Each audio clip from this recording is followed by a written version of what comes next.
My girlfriend is pregnant, so let's get a divorce. Get out of my sight, you infertile 40-year-old. My husband said those cruel words while holding his lover close. But his lover looked down, shaking all over. Her reaction made sense, because she was My name is Anna, I'm 40 years old and work as a businesswoman. I've always been good at studying. After graduating from a top university, I joined a foreign company and worked overseas for years. When I returned to the U.S., I became a department head. My career was successful, and I was happy with my husband, Leo. Leo and I met in college, we studied in the same program, spent a lot of time together, and became close friends. Eventually, he confessed his feelings, and we started dating. After graduating, we both started working. 3 years later, my company sent me to Japan for 5 years. That's when Leo proposed. I worried about the long distance, but he said he'd quit his job and move with me. I was touched by how serious he was about our future, so I said yes. We got married and moved to Japan. I was busy with work, and Leo got a part-time job at a local restaurant. They gave us extra food again today. Fried shrimp? Nice. Looks delicious. Since he worked at a restaurant, we didn't have to cook much. We enjoyed exploring Japan on weekends, making wonderful memories. 5 years passed quickly, and we moved back to the US. I started working at my company's main office and got even busier. Leo, now great at cooking, continued working in restaurants. Our life together was going well, except for one thing. We couldn't have a baby. As we entered our 30s, I wanted children, but no matter how much we tried, I never got pregnant. I went through fertility treatments for 5 years, but nothing worked. It was exhausting, physically, emotionally, and financially. Why can't I have a baby? I kept asking myself. Am I not good enough as a woman? After years of trying, we finally gave up. We decided to just enjoy life together. Since we had spent so much time abroad, we hadn't explored the US much, so we started traveling across the country, enjoying new places and local food. I was happy, imagining a future where we'd always be together. Work was going well too. I was promoted to department head and managed a large team. One day, I met a new employee who looked familiar.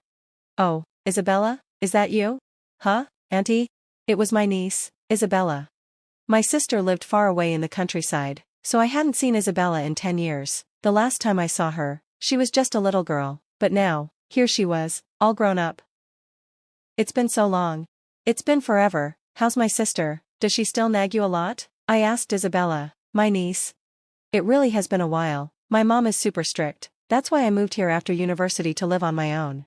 Really? I'm glad you remember me. I thought it was you. But I didn't expect to see you here. It's a surprise for me too. Are you a clerk or something? Huh? Not really. Oh, I thought you were a part-time clerk. Most people here are young and full of energy. Huh? I felt like she was trying to insult me, as if she was saying I was too old to belong here. The last time I saw Isabella, she was a sweet, honest kid, but now, she seemed a bit rude. Should I teach her some manners? The morning meeting started, and the new employees introduced themselves. Isabella spoke in an overly sweet voice. There are so many young, cool, and reliable seniors I can learn from here. I'll do my best once I get used to everything.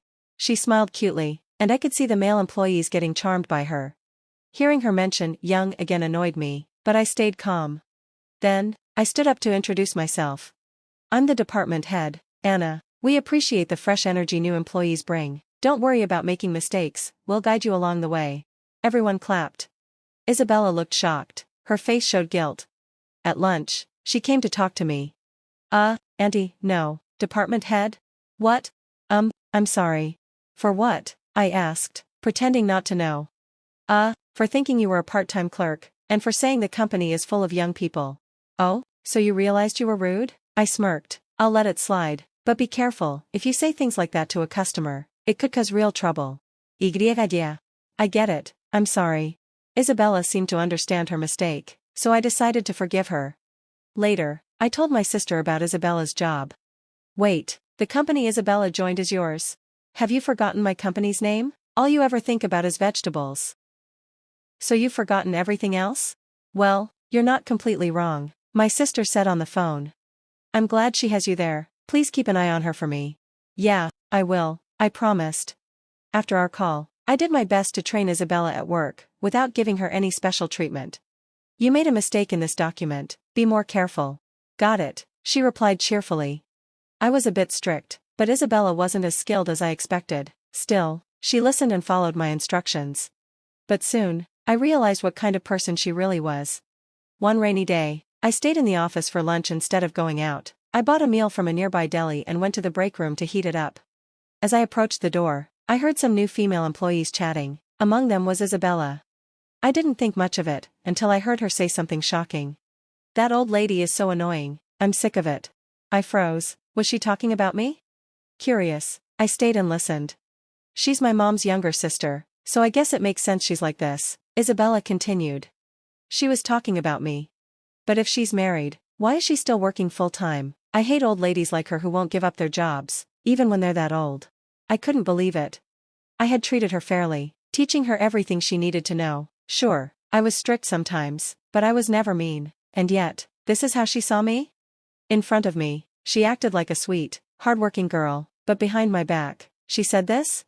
Once her training was over, Isabella had to start working on her own, but she kept making mistakes, one after another. She was careless, causing problems for everyone. Even the male employees, who had been charmed by her at first, started getting frustrated. I couldn't understand how she had even been hired. She had gone to a top university, yet her memory was terrible. I started wondering if her academic background was even real. My colleagues and I had to clean up after her constantly. Because of her, we were all working overtime. At the same time, things with my husband, Leo, weren't going well. "Huh? Overtime again?" he asked. "Yeah, I'm sorry, just eat without me." "Fine, I already cooked for both of us, though." "Sorry, I'll eat the leftovers when I get home," I said, trying to sound cheerful. But Leo wasn't happy. When I finally got home, he'd already be in bed, or in a bad mood. His own job kept him busy too. Weekends were his busiest time, and after work, he often went out drinking with his coworkers. He'd come home late, sometimes past midnight. We were spending less and less time together. How did things get like this? Meanwhile, Isabella became even more of a problem at work. She started taking time off, claiming she felt unwell.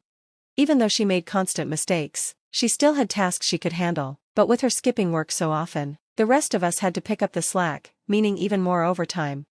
As department head, I wasn't sure what to do. Between my work stress and my failing marriage, I was exhausted. Then, my husband did something unbelievable. It was the weekend. I had just finished dinner when Leo finally got home around 11 p.m. But as he stepped into the living room, someone was walking behind him. "Welcome home. Do we have a guest?" I looked at the person standing behind Leo. I never expected to see her. She had a smug look on her face, but the moment she saw me, her expression turned pale. Leo, completely unaware, started talking. "This is my girlfriend." "Huh? Her?" "Yeah, and I've decided, I'm going to marry her." "Wait. What?" "Don't be too shocked, she's pregnant with my child." "Excuse me? I have to take responsibility, she's only 18, after all." "Wait, 18? Don't take this the wrong way, she's graduated high school, she's of legal age, our relationship is completely fine, and her pregnancy proves I don't have any issues. You were the reason we couldn't have a baby." He smirked, looking at me like he had won. "My girlfriend is pregnant, so let's get a divorce. Get out of my sight, you infertile 40-year-old. He wrapped his arm around his lover's shoulders. But she just stood there, shaking. Of course, she would react this way. After all, she's my niece. I turned to her. "What is the meaning of this, Isabella?" Leo's eyes widened. "Huh? You know Isabella?" I let out a bitter laugh. "Of course I do. You never met her because we got married before she grew up." I met Leo's gaze. "Isabella is my niece, my older sister's daughter." Leo's head snapped back and forth between us. "No way, you two are related." Isabella kept staring at the floor. "I don't know why she lied to you, but Isabella is 22 years old, she works at my company." Leo's face went pale. "Wait, you're not 18? It turned out they met on a dating app. The thought of my husband using something like that while married disgusted me. Apparently, he had been supporting her financially. "Don't call me a sugar daddy," he snapped. "I was just helping her out because she didn't have money." "It doesn't matter what you call it.